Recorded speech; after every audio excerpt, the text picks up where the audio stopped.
Cara Allah mengampuni dosa seorang hamba itu ada 5 tahap, 5 tipe.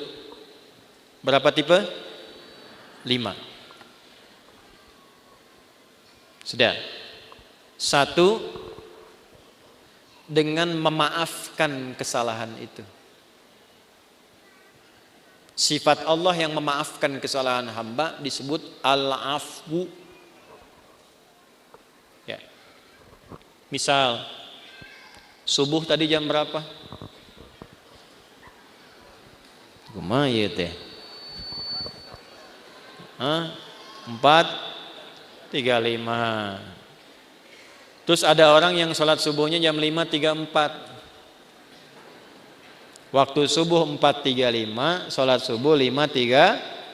Salah tidak? Salah. Dosa tidak? Belum tentu.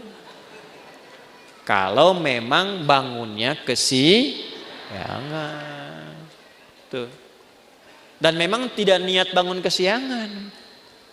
Ada yang niatnya bangun kesiangan, malamnya begadang, nonton bola, menang, menangis, ya. Jagoan kalah, bangun kesiangan. Nah, dia bangunnya terlambat, salah, karena tidak tepat waktu, tapi belum tentu dosa. Maka dimaafkan oleh Allah kesalahan itu, ditunaikanlah sholat tepat saat bangunnya. Ya.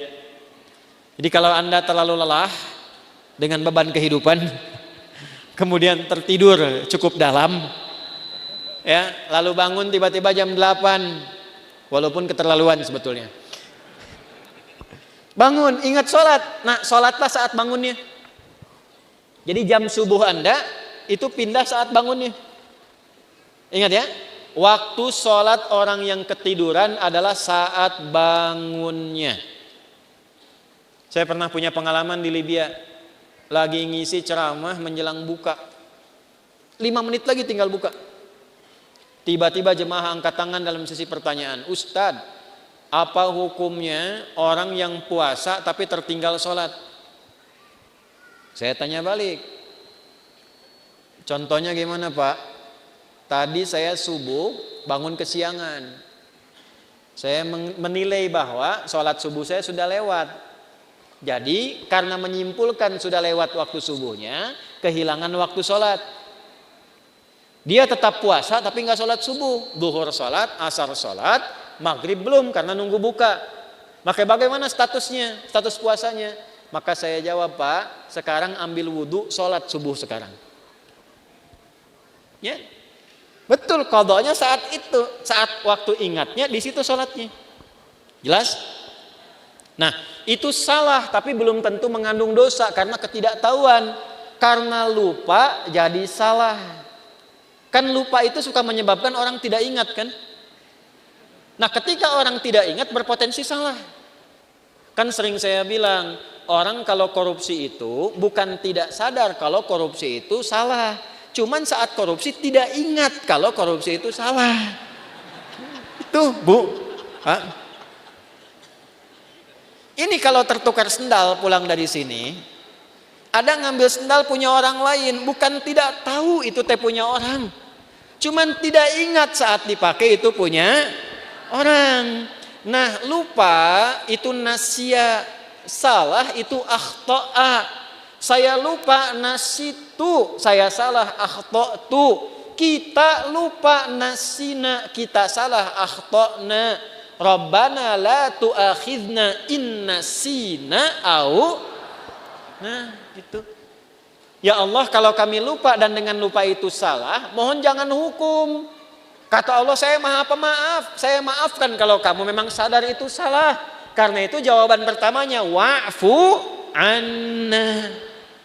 Tuh, al-afu. Subuh 4:35, salat 5:34. Terlambat karena sengaja, bukan karena tertidur. Nonton, aktivitas begadang, tidak ada perlunya. Udahlah sampai situ aja gitu ya. Tiba-tiba terlambat, salah. Dosa tidak? Iya, karena sengaja berpotensi menunda waktu Salat. Nah, itu ada kesalahan. Kesalahannya disebut apa? Dzambun. Bisa tulis supaya lebih terlihat. Tadi khotoun. Yang ini dzambun.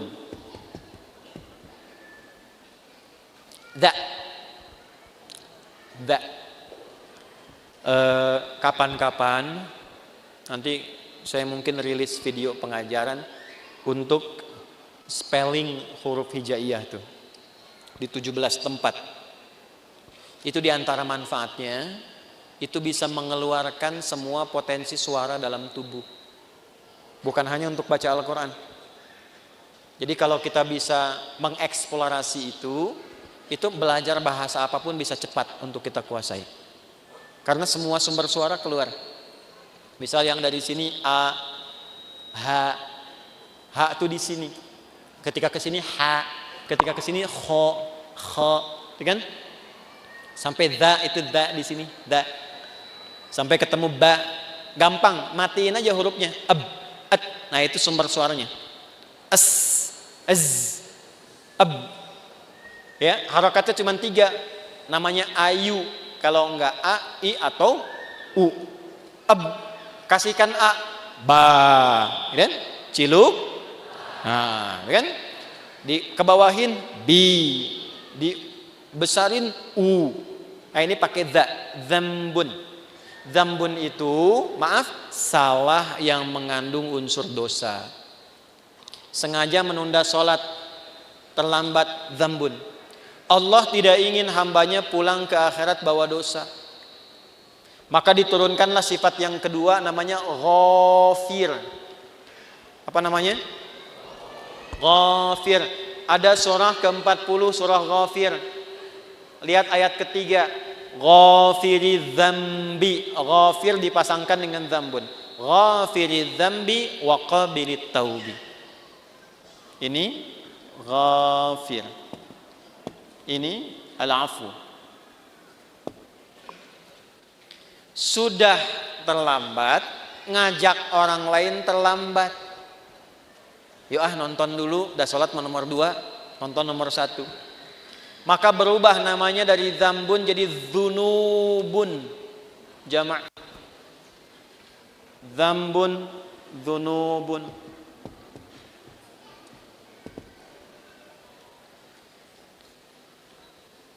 Sudah mencela, merasa paling hebat, merasa paling bagus, terakumulasilah dzunubun.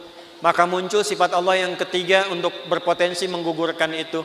Namanya Ghaffarun. Ghaffar. Apa namanya? Di dalam surat apa? Surat Nuh ayat berapa? Ayat 10.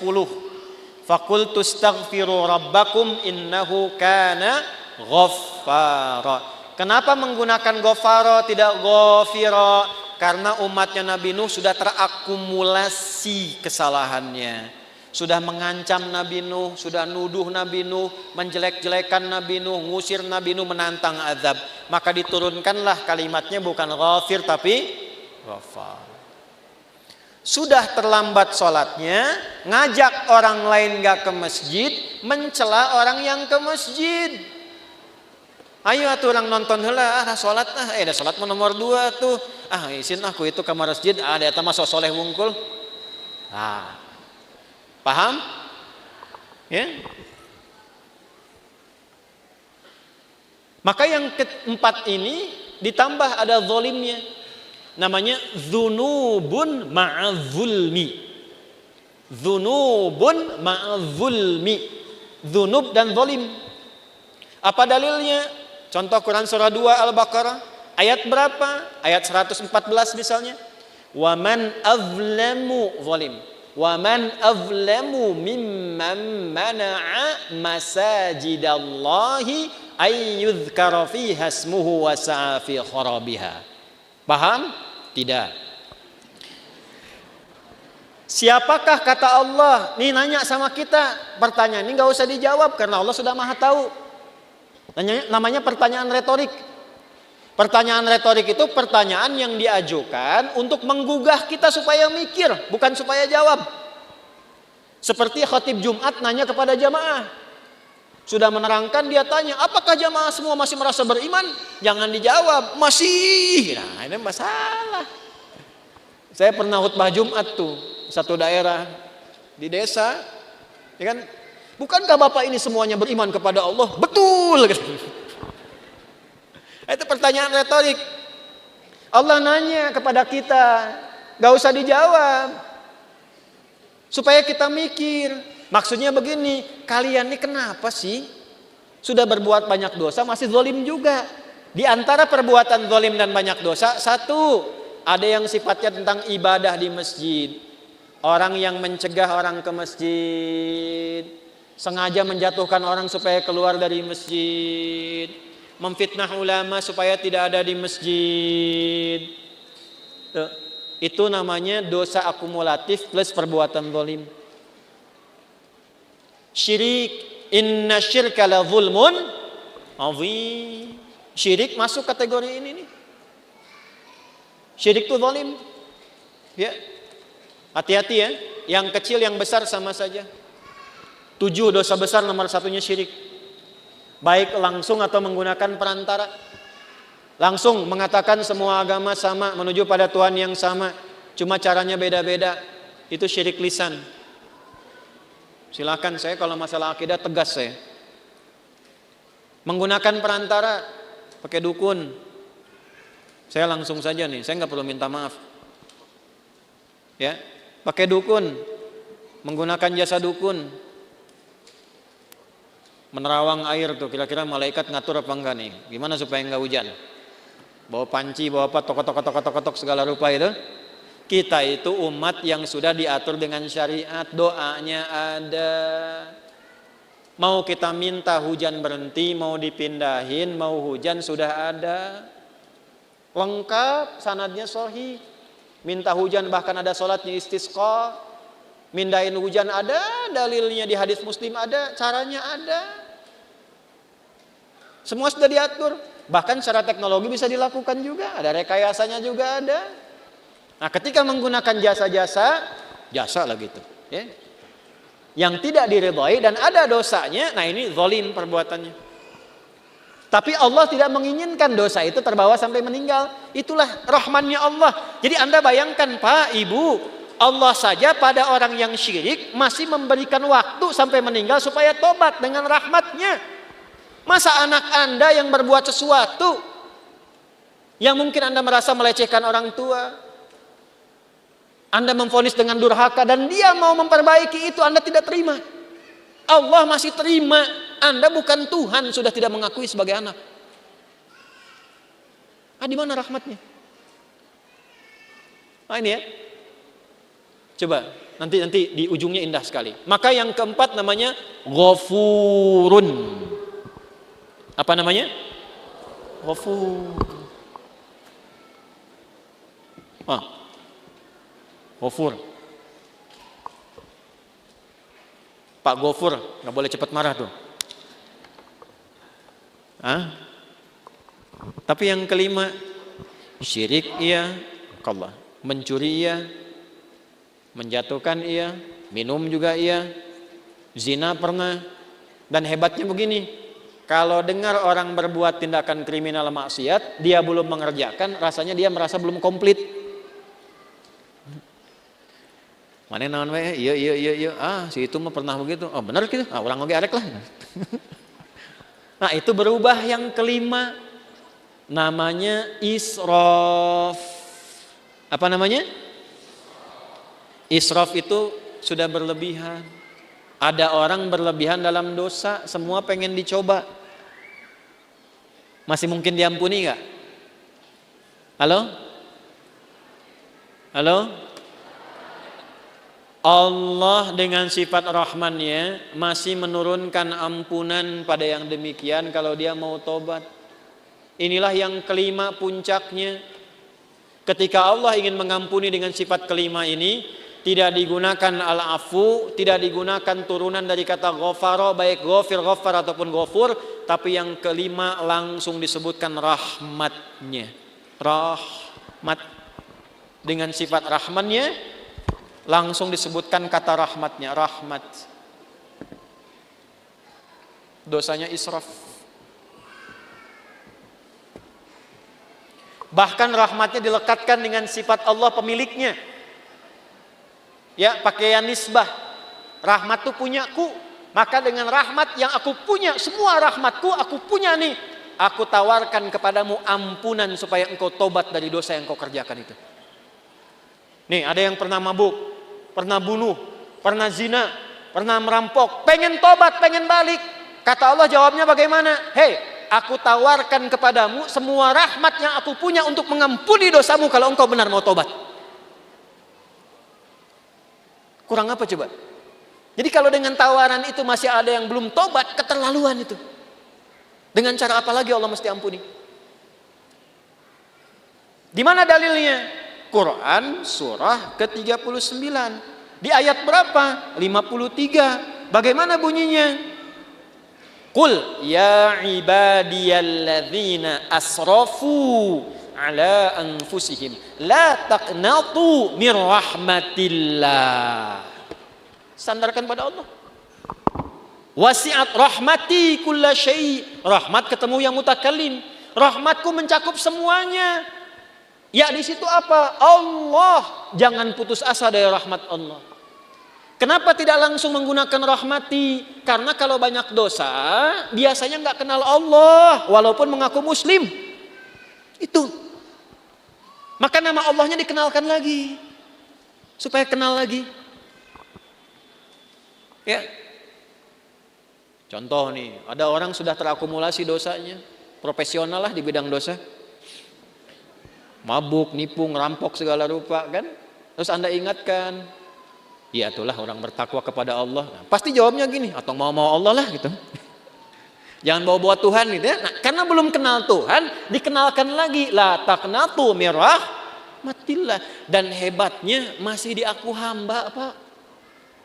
Kul ya Muhammad, katakan, ya ibadi, hei hambaku, masih diaku hamba. Coba ya, ini jangan anak Anda lah, anak umum aja. Ada ibu dan ayah, anaknya begitu durhaka, buruk terhadap citra keluarga. Di luar sudah merampok, sudah membunuh, sudah berzina, merusak nama keluarga. Tiba-tiba pulang ke rumah pengen minta maaf sama bapak dan ibu, diterima enggak? Ayo. Saya tanya nih, kalau bapak ibu mau terima, pertama ketemu senyum atau kecut? Tuh. Marah atau tenang? Non sia kadieu. Tuh, coba. Nah, inilah pentingnya kita ngaji begini. Ini anak datang pengen taubat, wasilahnya orang tua pengen minta maaf. Allah yang pencipta kita mengatakan, Qul ya ibadi, pakai kata iba, hambaku. Pakai ya disebutkan 360 kali dalam Al-Quran. Fungsinya 3 di ilmu nahwu. Nidaul qarib, nidaul mutawassit, nidaul ba'id. Memanggil yang dekat, yang menengah, yang jauh. Hei ahli maksiat, dimanapun berada, semua jangkauan. Yang telah menyimpulkan mungkin Allah nggak akan ampuni dosaku. Salah kesimpulannya, kata Allah, hambaku sini, jangan putus asa dari rahmatku. Setelah Allah berikan rahmat, teruskan ayatnya, innallaha yaghfirudz dzunuba jami'a. Semua dosa yang pernah engkau kerjakan, kalau benar tobatmu, aku ampuni sekarang semuanya. Tuh.